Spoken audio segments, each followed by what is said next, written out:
So let's talk about isolations. Regular spin, isolation. Regular spin, isolation. Right? Regular spin, isolation. Isolations are a lot of fun and they're useful. They're fun because they just kind of give things a funny look. You know, you can isolate. You can ultimately isolate just about anything. And what it means your hand and the poi are orbiting each other. So they're both going around the center of the tether. And I think that's why they call it isolation, because you're isolating this part here. And both your hand and the poi are orbiting it. Good way to learn. You can start like this. You just put your poi down. And it's like you're stirring soup. And you try to stir the soup around the poi. So such that your hand is making the bigger circle. But ultimately your hand and the poi make an equal size circle. But they're both moving. In the beginning it'll go back to this. Then just start again and stir the soup again. That'll give you a feeling. Try it both ways. And keep starting with your hand making the bigger circle, but let the poi move as well. But they both move. And when you get a feeling for that, eventually you just bring it up onto a wall plane. And then you're isolating. It takes a little bit of time. Simon in Cologne, he liked using the metaphor of, at first your hand is the Earth, and the poi is a satellite, is the moon, and then your hand sends out a rocket to go and chase the moon around the Earth. So that's what's happening. Off it goes. Ta-da. Isolations, they're useful because they also really help you stall. And actually stalling can also help you learn isolation. So if you're here and you sort of dip it and dip it, like you're dipping it into a little well, if you keep doing that, that's also a way to get the feeling for isolation. Once it started to work, you can also imagine a bit of a box, and it's sort of a focus point game.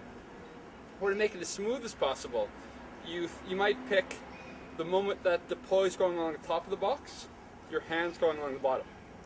And for a little while you just focus on that bit. And then you focus on a bit when the poi is coming down, your hand's going up, because it's always moving like this. Then you focus on that bit. And then you can focus, say, as the poi is coming up, your hand's going down, and you focus on that bit.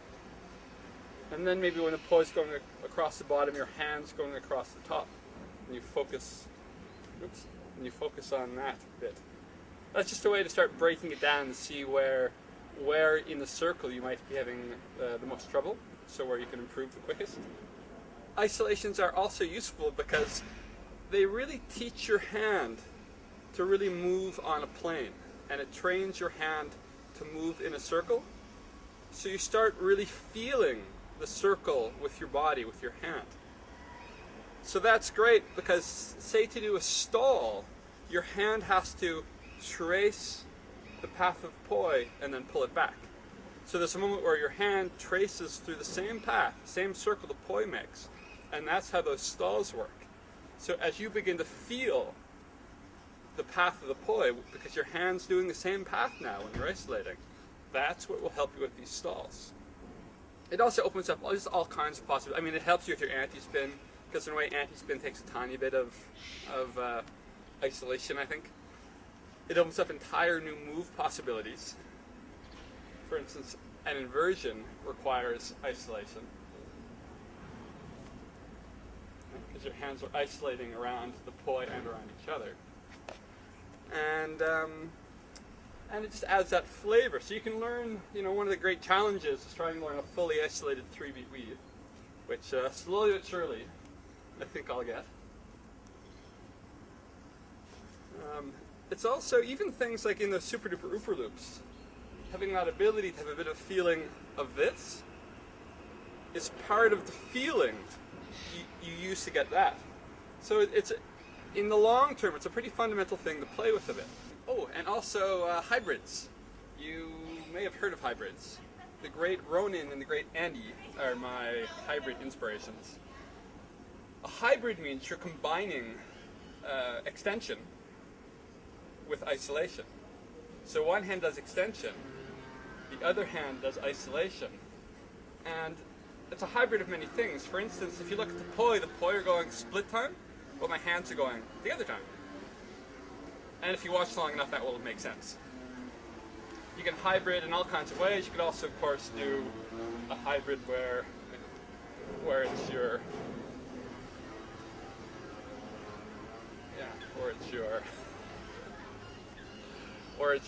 the other way. Your arms are doing split time, and your poi are going together. Where are they going? And it just opens up all of the different ways you can do funny things with your poi. Every time you learn one thing, especially if you sort of understand the base, really sort of the base skill you're working with, it can open up a lot of possibilities. So learning this is great. It's fun. It looks cool. Right? This is what I isolated buzzsaw, regular buzzsaw, isolated buzzsaw. But the nice thing about isolated buzzsaw is from isolated buzzsaw you can really stall. Right? So if you're doing a nice isolated buzz stall, you can do those stalls. And then once you're doing that, of course you can go into the variations. You know, you can stall into chase, stall into opposites, stall into the other chase, etc. But that's really what this feeling of isolation, or even like this opens up all these possibilities. From here, you can, that those stalls are so easy, and from there you can go this way, right?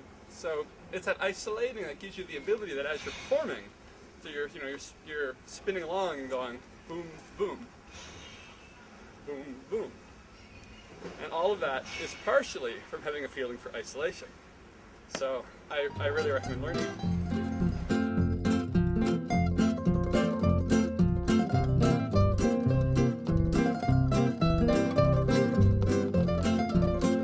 Stir the pot, bring it up, practice it, reset. We're on a boat. Can you imagine that we're on a boat?